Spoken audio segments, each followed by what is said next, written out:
नमस्कार दोस्तों, आप सभी दोस्तों का हमारे YouTube channel Subhash Chandra success point fest पर हार्दिक स्वागत है। दोस्तों, आज हम देखते हैं पार्ट 2 के अंदर निबंधात्मक प्रश्न RBSc 10th बोर्ड विज्ञान सब्जेक्ट के बारे में। सबसे पहले 18वां प्रश्न है, क्वाशोरकोर रोग क्या है, इसके लक्षण व रोकथाम के उपाय लिखिए। उत्तर में देखें तो क्वाशोरकोर रोग के अंदर देखें तो प्रोटीन की कमी से होने वाले रोग को क्वाशोरकोर रोग कहते हैं। गरीबी के कारण लोग भोजन में प्रोटीन पर्याप्त मात्रा में नहीं ले पाते हैं, जिसके कारण कुपोषण के शिकार हो जाते हैं। अधिकांशतः छोटे बच्चे इस रोग से ग्रसित होते हैं। किशोरावस्था में और गर्भवती महिलाओं को प्रोटीन युक्त भोजन की अति आवश्यकता या बहुत ज़्यादा आवश्यकता होती है। पहले चित्र में देखें तो चित्र बना हुआ है, पहले जो क्वाशोरकोर रोग से ग्रसित बच्चा है उसका। चित्र बी में देखें तो मेरस्मस रोग से ग्रसित बच्चे का चित्र है। इसके बाद क्वाशोरकोर रोग के लक्षण की बात करें तो बच्चों का पेट फूल जाता है, पहला लक्षण है। दूसरे लक्षण में देखें तो इन्हें भूख कम लगती है। तीसरा लक्षण देखें स्वभाव चिड़चिड़ा हो जाता है। चौथा लक्षण देखें त्वचा पीली व शुष्क हो जाती है एवं काली धब्बेदार होकर फटने लगती है। पांचवा लक्षण देखें शरीर सूखकर दुर्बल हो जाता है। छठा लक्षण देखें आंखें कांतिहीन एवं अंदर धंस जाती हैं। इस स्थिति को कहते हैं मेरस्मस रोग। रोकथाम के उपाय देखें तो नंबर 1 है, इस रोग से ग्रसित बच्चों, किशोरों, गर्भवती महिलाओं आदि को प्रचुर मात्रा में प्रोटीन युक्त भोजन का सेवन करना चाहिए। सेकंड जो उपाय है वो है चिकित्सक से परामर्श लें। 19 नंबर क्वेश्चन देखें तो समाज में अफीम चलन की प्रथा को आप कैसे रोक सकते हैं। उत्तर है, समाज में अफीम चलन की प्रथा को रोकने के लिए हम निम्न कार्य करेंगे। नंबर 1 है, हम लोगों को अफीम के नशे से होने वाले दुष्प्रभावों की जानकारी देंगे। नंबर 2 है, गम या खुशी के अवसर पर की जाने वाली अफीम की मनुहार की प्रथा का विरोध करेंगे। नंबर 3 में बात करें तो जो माताएं अपने छोटे बच्चों को सुलाने के लिए अफीम खिलाती हैं उन्हें ऐसा न करने के लिए समझाएंगे तो उन्हें बतलाएंगे कि इससे बच्चे को अफीम की लत लग जाती है। 4 नंबर में बात करें तो हम अपने विद्यालय तथा अन्य विद्यालयों में अफीम के सेवन से होने वाले दुष्प्रभाव विषय पर कार्यशाला का आयोजन करेंगे। 5 नंबर बात है, हम नुक्कड़ नाटक द्वारा रैलियां तथा निकालकर भी समाज में अफीम चलन के विरुद्ध जन जागृति उत्पन्न करेंगे। तो ये पांचवा हमारे लिए बहुत ही महत्वपूर्ण है। एक बार फिर पढ़ते हैं, हम नुक्कड़ नाटक द्वारा तथा रैलियां निकालकर भी समाज में अफीम चलन के विरुद्ध जन जागृति उत्पन्न करेंगे, लोगों को समझाएंगे कि अफीम किस प्रकार से समाज के लिए हानिकारक है। नंबर 20 प्रश्न में देखें तो विटामिन कुपोषण से होने वाले रोग एवं उनके लक्षण लिखिए। तो ये जो इंडेक्स है इसमें देखते हैं, विटामिन कुपोषण से होने वाले रोग एवं उनके लक्षणों के बारे में चर्चा करते हैं।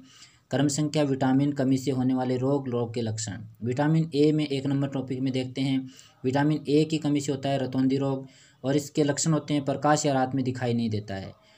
2 नंबर टॉपिक में देखें थायमिन B1-2, तो बेरी तो इससे बेरी रोग होता है विटामिन बी की कमी से। तो इससे होता है हृदय धड़कन कम हो जाती है, पेशियां एवं तंत्रिकाएं कमज़ोर हो जाती हैं, ये इसके लक्षण होते हैं। राइबोफ्लेविन B2 की बात करें तो राइबोफ्लेविनोसिस से रोग हो जाता है। इसमें मुख के किनारे एवं होठ की त्वचा का फटना और याददाश्त या स्मृति में कमजोरी आ जाती है। 4 नंबर में देखें तो नियासिन B3 बोला जाता है इसको, तो ये पेलेग्रा रोग इससे हो जाता है इसकी कमी से, और इसमें लक्षण होते हैं जीभ व त्वचा पर पपड़ियाँ पड़ जाती हैं। 5 नंबर में देखें तो एस्कॉर्बिक अम्ल, इसको C भी बोला जाता है, विटामिन C, इसकी कमी से स्कर्वी रोग हो जाता है और इसके लक्षण होते हैं मसूड़ों से खून आना, त्वचा पर चकत्ते बनना।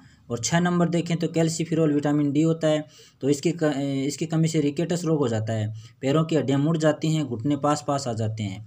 प्रश्न नंबर 21 में देखें, कोल्ड ड्रिंक से हमारे शरीर में पड़ने वाले हानिकारक प्रभावों का वर्णन कीजिए। तो कोल्ड ड्रिंक से हमारे शरीर पर पड़ने वाले हानिकारक प्रभाव के बारे देखते हैं, इनके प्रभाव के बारे में। नंबर 1 है, कोल्ड ड्रिंक्स में उपस्थित लीडेन, DDT, मिलेथेनिन और क्लोरपाइरीफॉस कैंसर, स्नायु, प्रजनन संबंधी बीमारी और प्रतिरक्षा तंत्र में खराबी के लिए उत्तरदायी मानी जाती है कोल्ड ड्रिंक्स को। 2 नंबर टॉपिक में देखें, कोल्ड ड्रिंक्स के निर्माण के समय इसमें फास्फोरिक अम्ल डाला जाता है जो दांतों पर सीधा प्रभाव डालता है, उसमें लोहे तक को गलाने की क्षमता होती है। 3 नंबर में देखें, इसमें उपस्थित एथिलीन ग्लाइकोल रसायन की पानी को 0 डिग्री तक जमने नहीं देता है, इसे आम भाषा में मीठा जहर कहा जाता है। 4 नंबर देखें, बोरिक, एरिथोर्बिक और बेंजोइल अम्ल मिलाकर कोल्ड ड्रिंक्स को अति अम्लता प्रदान करते हैं, जिससे पेट में जलन, खट्टी डकारें, दिमाग में सनसनी, चिड़चिड़ापन, एसिडिटी और हड्डियों के विकास में बाधा आती है। 5 नंबर में देखें तो कोल्ड ड्रिंक्स में 0.4 PPS शीशा डाला जाता है जो स्नायु, मस्तिष्क, गुर्दा, लीवर और मांसपेशियों के लिए घातक होता है। 6 नंबर में देखें, कोल्ड ड्रिंक्स में मिली कैफीन की मात्रा अनिद्रा और सिरदर्द की समस्या उत्पन्न करती है। आगे हम देखें प्रश्न नंबर 22 में, खाद्य पदार्थों में मिलावट पर लेख लिखिए। तो देखते हैं उत्तर में, बाजार में मिलने वाले अनेक खाद्य पदार्थों में कुछ न कुछ मिलावट होती है। मिलावट का प्रहार सबसे ज़्यादा हमारे प्रतिदिन में के आवश्यक जो खाद्य पदार्थ हो रहे हैं उन पे हो रहा है इनका असर। तो देश में मिलावटी खाद्य पदार्थों की भरमार हो गई है। आजकल नकली आटा मिलता है, बेसन, तेल, चाय, धनिया, घी, दूध, मिर्च, मसाले आदि खुलेआम बिक रहे हैं। इनका उपयोग कर कोई बीमार हो जाए तो हालत और भी ज़्यादा ख़राब हो जाती है, क्योंकि दवाइयाँ भी नकली बिक रही हैं। आजकल लोग दूध के नाम पर urea, detergent, soda, poster colour और रिफाइंड तेल भी पी रहे हैं। यूपी में स्वास्थ्य विभाग के अनुसार राज्य के 25% लोग मिलावटी घटिया दूध पी रहे हैं, जो स्वास्थ्य के लिए हानिकारक है।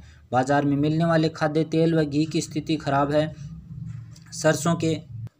सरसों के तेल में सत्यानाशी के बीज और सस्ता पाम ऑयल मिलाया जाता है। देसी घी में वनस्पति घी मिलाया जाता है।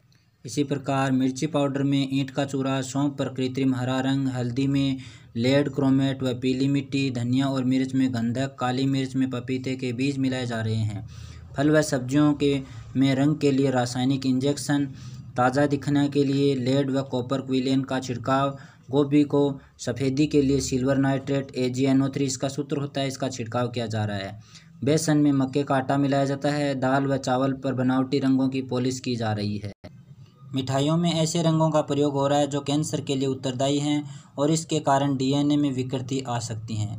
नकली दवाओं की समस्या और औषधि विनियम पर गठित माशेलकर समिति ने नकली दवाओं का धंधा करने वालों को मृत्युदंड देने की सिफारिश की है। इसी प्रकार सुरक्षित भोजन के बारे में भारत में मुख्य कानून है 1954 का खाद्य पदार्थ अल्प मिश्रण निषेध अधिनियम PFA। इस कानून का नियमन 65 खाद्य पदार्थों में कीटनाशक या मिलावट का नियमन करता है।